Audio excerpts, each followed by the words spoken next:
Hello friends, welcome to Satish academy online. Friends, अगर आपका CTET clear है तो आपके लिए मैं खुशखबरी लेकर आया हूं। और खुशखबरी यह है कि DSSB ने टीजीटी के पदों पर आपके लिए बम्पर वैकेंसी निकाली है। इसी वैकेंसी के संदर्भ में मैं आपको एक एक करके जानकारी दूंगा, जैसे कि प्रमुख डेट्स कौन कौन सी हैं, कब से आपके फॉर्म भरने शुरू होंगे और कब लास्ट डेट होगी। उसके बाद हम देखेंगे वैकेंसी डिटेल्स, किन किन पदों पर कितनी वैकेंसी है। उसके बाद एलिजिबिलिटी क्राइटेरिया देखते हुए हम देखेंगे एग्जाम पैटर्न क्या है, और फिर देखेंगे आपका सिलेबस क्या है, और फिर अंत में हम देखेंगे कि आप फॉर्म को कैसे अप्लाई करेंगे। तो चलिए फ्रेंड्स, एक एक करके जानकारी लेते हैं। सबसे पहले मैं आपको एक बार फिर से बताना चाहता हूं कि ये DSSB के द्वारा टीजीटी के पदों पर वैकेंसी निकाली गई है। तो इस ये जो वैकेंसी है, आपके जो ओपनिंग डेट है अर्थात आपके जो फॉर्म भरने शुरू होंगे वो 9 अक्टूबर से होंगे, और आपकी जो लास्ट डेट होगी, क्लोजिंग डेट, वो 7 नवंबर होगी। तो फ्रेंड्स, ये प्रमुख डेट्स मैंने आपको बताई। आपके फॉर्म 9 अक्टूबर से शुरू होंगे और 7 नवंबर तक आपके फॉर्म भरे जा सकते हैं, 11:59 PM तक। बात कर लेते हैं वैकेंसी डिटेल्स की। तो देखो, ये आपके सामने है, सब्जेक्ट वाइज यहाँ पर कंप्लीट वैकेंसीज दी गई हैं। मैं यहाँ पर इनको हाईलाइट कर देता हूँ। देखो, सबसे पहली वैकेंसी जो दी गई है वो टीजीटी मैथमेटिक्स के लिए दी गई है, अर्थात मेल मैथमेटिक्स मेल की जो कुल वैकेंसी है वो 744 है, और मैथमेटिक्स में जो फीमेल के लिए कुल वैकेंसी है वो 376 है। उसी तरह से टीजीटी इंग्लिश की जो मेल पदों पर कुल वैकेंसी दी गई है वो 869 है, जो कि बहुत बड़े नंबर है। और इंग्लिश में जो फीमेल वैकेंसीज हैं वो 104 हैं। आगे सोशल साइंस में मेल की जो कुल वैकेंसी निकाली गई है वो 310 है, और फीमेल के लिए कुल वैकेंसी 92 है। उसके बाद टीजीटी नेचुरल साइंस मेल के लिए कुल वैकेंसी 630, जो कि बहुत बड़ा नंबर है, और फीमेल के लिए नेचुरल साइंस में जो कुल वैकेंसी है वो है 502। आगे बात करते हैं टीजीटी हिंदी मेल के लिए कुल वैकेंसी 420 है, और फीमेल के लिए कुल वैकेंसी 136 है। उसके बाद टीजीटी संस्कृत मेल के लिए कुल वैकेंसी 342 है, और फीमेल के लिए कुल वैकेंसी 416 है। आगे बात करते हैं, जो अगला सब्जेक्ट है वो है उर्दू। तो उर्दू में मेल के लिए कुल वैकेंसी 45 है, और उर्दू में फीमेल के लिए कुल वैकेंसी 116 है। उसी तरह से पंजाबी मेल के लिए कुल वैकेंसी 67 है, और फीमेल के लिए पंजाबी में कुल वैकेंसी 160 है। लेकिन जो ड्राइंग टीचर है, यहाँ पर मेल और फीमेल के लिए अलग अलग से वैकेंसी नहीं निकाली गई है। यहाँ पर कुल वैकेंसी दे दी गई है 15, और अंत में जो लास्ट सब्जेक्ट है वो है स्पेशल एजुकेशन टीचर। यहाँ पर कुल वैकेंसी दी गई है 2।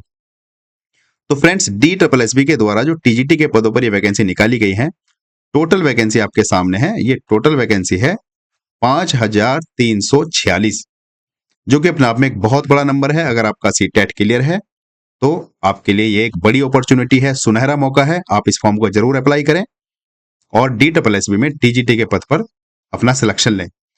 चलिए फ्रेंड्स, आगे बढ़ते हैं और देखते हैं जो आपका एलिजिबिलिटी क्राइटेरिया है वो क्या है। देखो, आगे बढ़ने से पहले मेरी इस पे निगाह पड़ गई, आपके सामने एक इंपॉर्टेंट नोट दिया गया है। इस इंपॉर्टेंट नोट को पढ़ लेते हैं। इसमें कहा गया है कि online application will be accepted only. अगर आप ऑनलाइन के अलावा किसी दूसरे मोड में इस फॉर्म को अप्लाई करेंगे तो वो एक्सेप्ट नहीं किया जाएगा। हालांकि जनरल सी बात है, इसमें कुछ खास नहीं लिखा गया है, बस इस पे इंपॉर्टेंट नोट करके लिखा है, तो मैंने सोचा आपको बताना जरूरी है। आगे बढ़ते हैं। देखो, एलिजिबिलिटी क्राइटेरिया की बात कर लेते हैं। तो देखो, सामान्य सी बात यह है, मैं आपको यहाँ पर लिख के बता देता हूँ कि आपको क्या क्या बात याद रखनी होगी। चाहे आप किसी भी सब्जेक्ट के लिए अप्लाई करें, आपको कम से कम जिस सब्जेक्ट से आप अप्लाई करेंगे तो वो सब्जेक्ट आपका 2 साल, मतलब उसने उस सब्जेक्ट को आपने पढ़ा हो कम से कम 2 साल अपने ग्रेजुएशन में। पहली कंडीशन तो ये है। देखो, यहाँ पर ये लिखा हुआ है, एटलीस्ट 2 ईयर्स आपका सब्जेक्ट ग्रेजुएशन में होना चाहिए। दूसरी कंडीशन ये है कि आपके ग्रेजुएशन में कम से कम 50% मार्क्स हो। तीसरी कंडीशन है कि आपका बीएड होना चाहिए। अगर आपने बीएड नहीं करा है तो 3 इयर्स इंटीग्रेटेड का जो होता है बीएड और एमएड, वो आपके पास होना चाहिए। और लास्ट जो कंपलसरी है वो ये है कि आपका सीटेट क्लियर होना चाहिए, जो कि सीबीएसई के द्वारा कंडक्ट कराया जाता है, जिसको बोलते हैं सीटेट 2। वो आपका क्लियर होना चाहिए। तो इस फॉर्म को अप्लाई करने के लिए आपके सामने 4 कंडीशन है। पहली कंडीशन है कि जिस सब्जेक्ट से आप अप्लाई करोगे, आपके ग्रेजुएशन में वो सब्जेक्ट आपने 2 साल तक कम से कम पढ़ा हो। दूसरी कंडीशन है आपके ग्रेजुएशन में कम से कम 50% नंबर हो। और तीसरी कंडीशन है आपका बीएड हो। और चौथी कंडीशन है आपका सीटेट क्वालिफाई हो। और सबसे बड़ी बात है, जो लास्ट डेट है फॉर्म को अप्लाई करने की, उस डेट तक ही आपकी ये सारी चीजें कंप्लीट होनी चाहिए। और उसके बाद बात करते हैं एज की। देखो, एज यहां पर दी गई है। ये देखो, यहां पर लिखा है नॉट एक्सीडिंग 30 ईयर्स। ये जो जो जो जनरल कैटेगरी के एस्पिरेंट्स हैं उनकी उम्र 30 साल से अधिक नहीं होनी चाहिए, जो कि मेरे हिसाब से बहुत कम उम्र है। कम से कम 32-33 साल तो होनी चाहिए थी। बाकी जो अदर कैटेगरी के हैं, जो रिजर्व कैटेगरी में आते हैं, उनके लिए जो छूट मिलती है वो तो है। लेकिन जो जनरल एस्पिरेंट्स हैं, उनकी एज 30 साल से अधिक नहीं होनी चाहिए। तो ये आपका एलिजिबिलिटी क्राइटेरिया मैंने बताया। एजुकेशन क्वालिफिकेशन में 4 चीजें आपको याद रखनी है।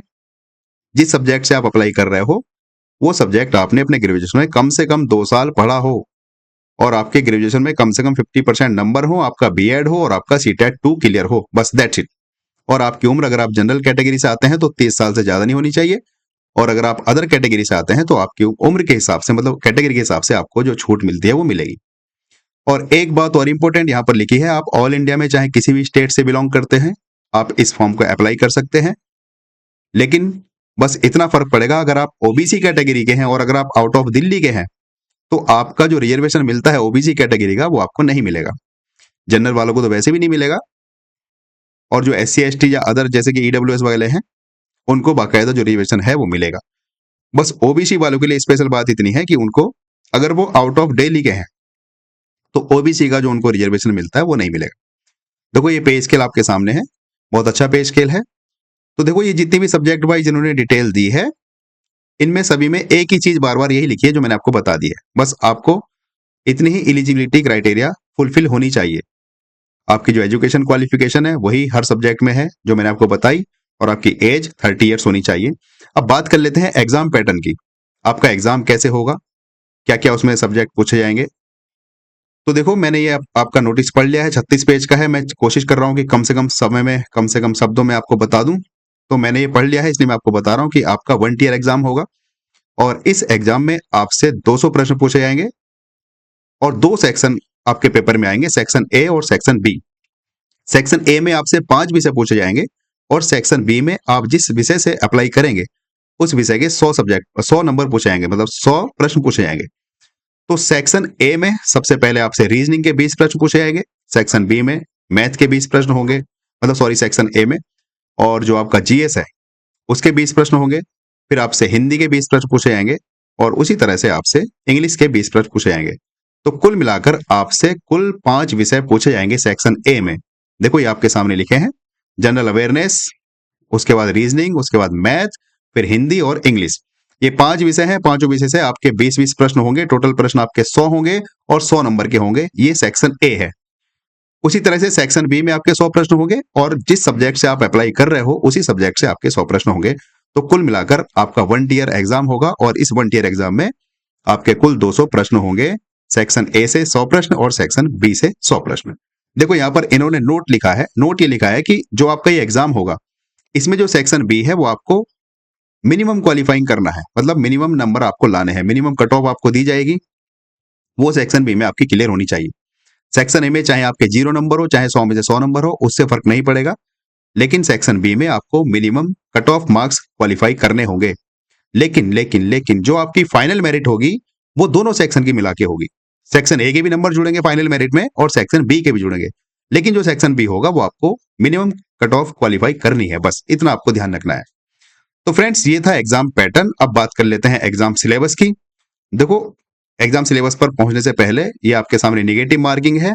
आपकी जो निगेटिव मार्किंग होगी वो 1/4 होगी, अर्थात 0.25 मार्क्स आपके प्रत्येक गलत उत्तर पर कटेंगे। तो देखो ये आपकी कट ऑफ यहाँ पर दी है, मिनिमम कट ऑफ। जनरल वालों को कम से कम 40% नंबर लाने होंगे, ओबीसी वाले जो हैं उनको 35% नंबर लाने होंगे। सेक्शन बी की बात है ये। और जो SC ST या PH वाले हैं उनको कम से कम 30% नंबर लाने होंगे सेक्शन बी में। बाकी जो एक्स सर्विसमैन है उनको 5% रिलैक्सेशन मिलेगा। और सेक्शन ई में आपके चाहे कितने नंबर हो, मतलब वो आपकी फाइनल मेरिट में काउंट होंगे, लेकिन मिनिमम कट ऑफ नहीं है सेक्शन ए में, मिनिमम कट ऑफ है सेक्शन बी में। चलिए आगे बढ़ते हैं। ये मैंने आपको बताया आपका एग्जाम पैटर्न। तो अब आपको अप्लाई कैसे करना है वो शायद ऊपर ही था। देखो बहुत सिंपल सी बात है, आप DSSB की ऑफिशियल वेबसाइट पर जाइए और अपना रजिस्ट्रेशन कीजिए ओटीपी के माध्यम से, और फिर अपनी जो इसेंशियल जो आपकी जानकारीज हैं, आपका नेम, डेट ऑफ बर्थ वगैरह, ये सब आप उसमें फिल कर दीजिए और फाइनल सबमिट कर दीजिए। तो फ्रेंड्स ये था DSSB TGT के पदों पर जो वैकेंसी निकली है उसके संदर्भ में मैंने आपको डिटेल में जानकारी दी है। और मैं आपसे फिर से अपील करता हूं, अगर आपका सीटेट क्लियर है तो आप इस फॉर्म को जरूर अप्लाई करें। बहुत अच्छी वैकेंसी है और बहुत ज्यादा वैकेंसी है, 5300 कुछ वैकेंसीज है। तो एडवांस में आपको बेस्ट ऑफ लक बोलता हूं। फिर मिलता हूं किसी नई वैकेंसी के साथ। Take care, bye bye.